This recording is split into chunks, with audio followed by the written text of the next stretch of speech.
Hey guys, Raytheon here with another video. Today we're going to be talking about Naruto. I think the PSP, especially considering Naruto games, the Naruto games on the PSP have to be hands down the best Naruto games in existence. Um, there is a few other Naruto games I have not played, especially Impact, and I think the other one is Kazuna Drive, and it might be, and then I think might be a third one, the Akatsuki Rising. I have not played those games yet, but I have replayed these three Naruto games here. Um, my personal favorite would be Ultimate Ninja Heroes 2. I have so many fond memories of playing this game in the library at my high school at the time that this game came out. And it was awesome playing with my friends and especially my brother, my family. It was amazing. And also Ultimate Ninja Heroes, the classic, the original one. So, what makes these games special? Um, well, Ultimate Ninja Heroes, the first one actually, you have a bunch of different characters. One of my characters being my favorite, Itachi, in it, and just the battle mechanics and um, playing through the story, and there's not really much of a story in this one. It was just, you can unlock the characters really fast in this game and get to playing. That was the best thing I think for this particular Naruto. But going past this and looking at my favorite, which would be Ultimate Ninja Heroes 2. So in this game, you had an original story.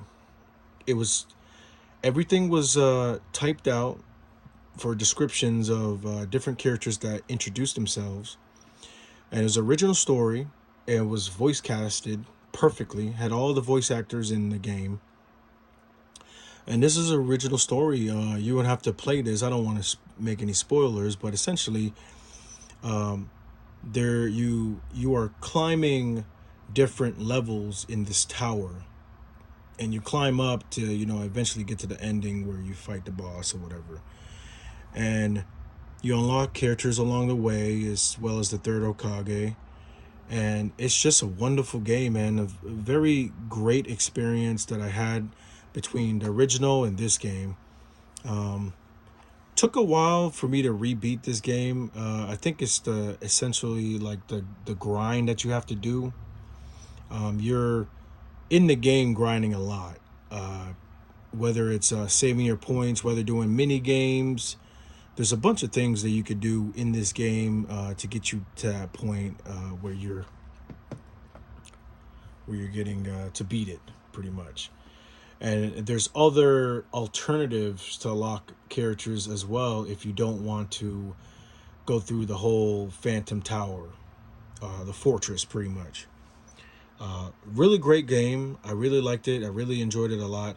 So I decided, because I have very vague memories on the Naruto Ultimate Ninja or the Shippuden Ultimate Ninja Heroes 3. I had very vague memories. I remember my friends buying this, and I think I made it into a verse. I played a versus, and I thought it was okay, but I never really played through the whole thing. So I decided to buy this. I bought this game off of Whatnot, and I tried it out, and I played it for, I want to say, 2 months. I took my time going through the game.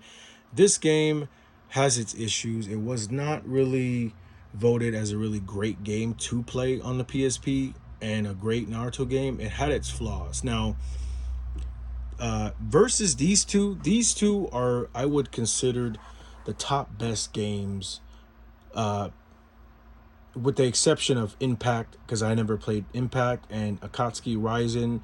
I haven't played that one, but I heard that the Akatsuki Rising one is not really a good. It wasn't really good of a game, but I'm gonna do the test. I'm gonna play it. I'm gonna buy those two games and try them out, and I'll make another video on those two with the additional of these. But I played this game throughout. I pretty much 100% this game. Once you 100% this game, there's not really much you can do other than fight somebody in versus, or you can replay a lot of the character arcs and stuff between Sasuke and his brother. You can play versus with Gara and just a whole bunch of different things you can go back and play.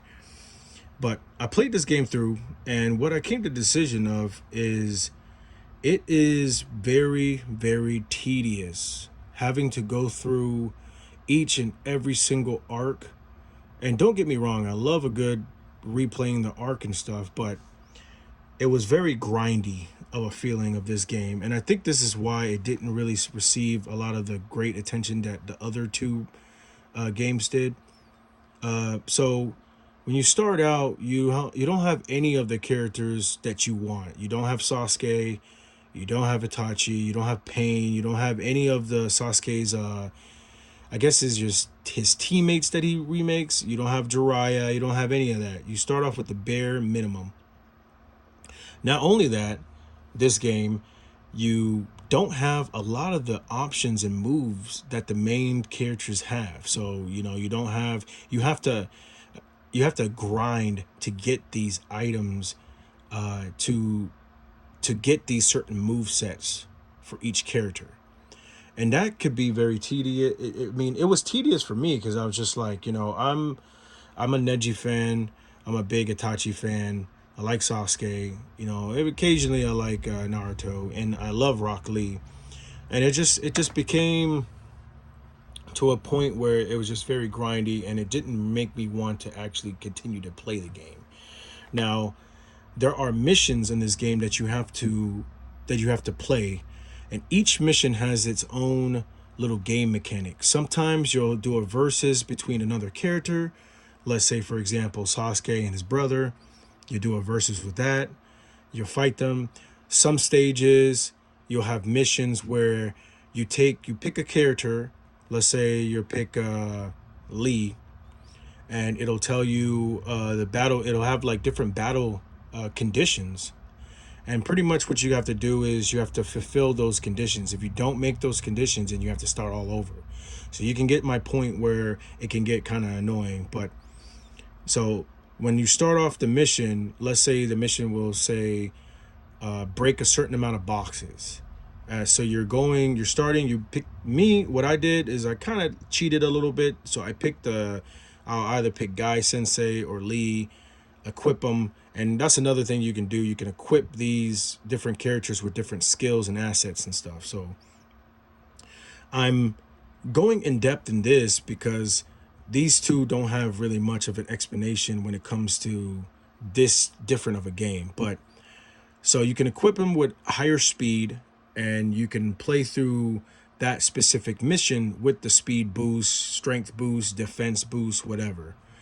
And I'm flying through the game, I'm breaking all the boxes and stuff, and it just becomes repetitive because that's all is either you break a certain amount of boxes, you defeat a boss, you defeat versus another character, or forget the last one. I think the last one was what was the last one? It was you'll have certain battle conditions where you versus somebody, and like your chakra would be drained, or you can't use any chakra at all, or you can't use any special moves, and it just becomes grindy. And completing this game was kind of awesome, coming towards the end of it, because you have to save up a certain amount of ninja points to be able to purchase certain things. And I think playing the first couple of character arcs, you're able to then save up enough points to buy these certain things and collectibles within each arc to 100% certain arcs. I 100% all the arcs.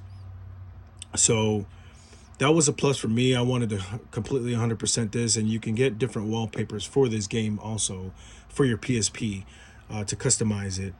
This game is it's okay. It has this different quirks and stuff that make it unique. I do enjoy like playing for the certain characters, but the game itself, the gameplay is not as fluid as it was in Heroes 2, and especially the original one. It's very clunky. Combos and stuff don't really they essentially, you drop a lot of combos because they don't fit up with each other. So you end up just relying on your skill set, whether Tsukuyomi for Itachi or Chidori for Sasuke or Rasengan for Naruto. You end up just spamming those because you can't link certain combos in this game. And there's certain arcs, I'm not going to lie to you, there's certain arcs that are very, very difficult. Like I had a lot of trouble with a lot of different characters that were just broken, and requirements that, you know, hey, get like a 20 hit combo or something like that. And how are you going to get a 20 hit combo when you're getting substitution all the time from your opponent? You know, you'll hit them like 14 times, and you're trying to build up to 20 hits, and you know it just doesn't happen. But this game has its flaws. I do suggest people to play this game and try it out.